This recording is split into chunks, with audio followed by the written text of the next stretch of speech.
So hello guys, आपका मेरे channel technology study with game से स्वागत है। तो आज हम करेंगे डायरेक्टरेट ऑफ एजुकेशन की तरफ से दी जाने वाली वर्कशीट नंबर 28 जो कि क्लास 9 की और सब्जेक्ट है इंग्लिश और डेटेड है 14 सितंबर 2021। तो ये आपकी बुक बिहाइव की बुक का चैप्टर नंबर 3 है द लिटिल गर्ल। तो हमें ये एक्स्ट्रा रीड करना है और फिर इसमें जो क्वेश्चंस पूछे गए उनके आंसर देने। तो आइए करते हैं हम स्टार्ट रीडिंग करना। To the little girl he was a figure to be feared and avoided. Every morning before going to work he came into her room and gave her a casual kiss, to which she responded with goodbye, father. And oh, there was a glad sense of relief when she heard the noise of the carriage growing fainter and fainter down the long road. In the evening, when he came home, she stood near the staircase and heard his loud voice in the hall. Bring my tea into the drawing room. Has not the paper come yet? Mother, go and see if my paper out's there and bring me my slipper. तो ये क्या बोल रहे हैं कि एक छोटी बच्ची की कहानी है जो कि बहुत डरती थी और अवॉइड करती थी और अपने फादर को अवॉइड करती थी। और डेली जो है उसके फादर जो उसके रूम में आते थे तो उसे एक डेली कैजुअल किस देते थे। तो उसमें वो रिस्पॉन्ड क्या करती थी, गुड बाय फादर, ऐसे वो रिस्पॉन्ड करती थी।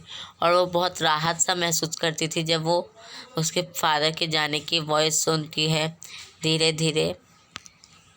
तो इवनिंग में जब उसके फादर कम आते तो मतलब कि आते थे तो वो स्टेयर के पास खड़ी रहती थी और उनकी लाउड वॉइस सुनती थी हॉल में।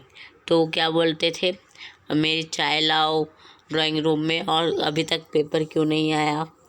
मदर मतलब कि जाओ मम्मी जाओ और देखो कि अभी तक पेपर क्यों नहीं आया और मैं पेपर लेते आना और स्लीपर के साथ। तो Kezia mother would call to her, if you are a good girl you can come down and take off father boots. Slowly the girl would slip down the stairs, more slowly still, across the hall and push open the drawing room door. By that time he had his spectacles on and looked at her over them in a way that was terrifying to the little girl. Well, Kezia, hurry up and pull off these boots and take them outside. Have you been a good girl today? I don't know, father. You don't know. If you stutter like that, mother will have to take you to the doctor. She never stuttered with other people, had quite given it up, but only with father because she was trying so hard to say the words properly. तो उसमें क्या बोल रहे, Kezia mother जो है उसकी आती है, कैजिया को बुलाती है तो बोलती है कि अगर तुम अच्छी बच्ची हो तो अपने फादर के शूज़ को उनकी सही जगह पे रखो। तो वो धीरे धीरे आती है स्टेयर्स से, मतलब कि सीढ़ियों से, और हॉल में पहुंचती है और अपने ड्राइंग रूम का दरवाज़ा पुश करती है। तो उसके बाद उसने देखा कि उसके फादर के स्पेक्टिकल्स जो हैं उधर रखे हुए हैं और वो टेरिफाइंग कर रहे हैं लिटिल गर्ल को। तो मतलब कि उधर बुला रहे हैं उनके फादर।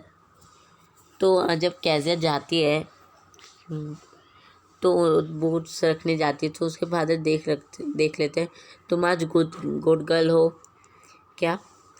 तो कैजिया जवाब देते हैं, आई डोंट नो। तो मतलब कि वो अटक के बोलती है। वो दूसरे बच्चों के सामने या फिर किसी के भी सामने ऐसे अटकती नहीं थी, बस अपने फादर के सामने ही, क्योंकि वो उससे हार्शली बात करते थे, मतलब कि बहुत हार्ड लाउड वॉइस में। तो फर्स्ट क्वेश्चन है, in the sentence to the little girl avoided the phrase figure to be feared do not correspond to someone who is. तो डिसिप्लिन को कॉरस्पॉन्ड कर रहा है, स्ट्रिक्ट को कॉरस्पॉन्ड कर रहा है, मैजेस्टिक को कॉरस्पॉन्ड कर रहा है, फॉर्मिडेबल को कॉरस्पॉन्ड कर रहा है। तो आई करते हैं इसका आंसर। तो इसका आंसर होगा सी, मैजेस्टिक। नेक्स्ट देखिए, the noise of carriage growing fainter and fainter means that it was. तो इसका फर्स्ट होगा stop nearby, going away, coming back, moving too slowly. तो गोइंग अवे, वो जा रही थी ना, इसीलिए। थर्ड है choose the correct option that list the possible feelings of the girl as per the extract. तो गर्ल क्या थी? स्केयर्ड थी, एनर्जेटिक थी, पैनिकी थी, चैटी थी, अफ्रेड थी। तो इसका आंसर क्या होगा? गर्ल क्या थी? स्केयर्ड थी, पैनिकी थी और अफ्रेड थी। तो इसका होगा फर्स्ट, थर्ड, 6। नेक्स्ट देखिए, there is a phrasal verb take off in the extract, choose the opinion that does not indicate a valid phrasal verb. तो इनमें से कौन सा इंडिकेट नहीं कर रहा है? टेक का मतलब away, up, into, in.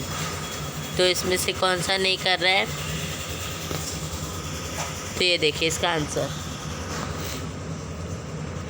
The father suggested to take Kezia to the doctor for she spoke in some other language, would keep in talking, had never spoken a single word, stammered whenever she spoke। तो इसका answer होगा stammered whenever she spoke।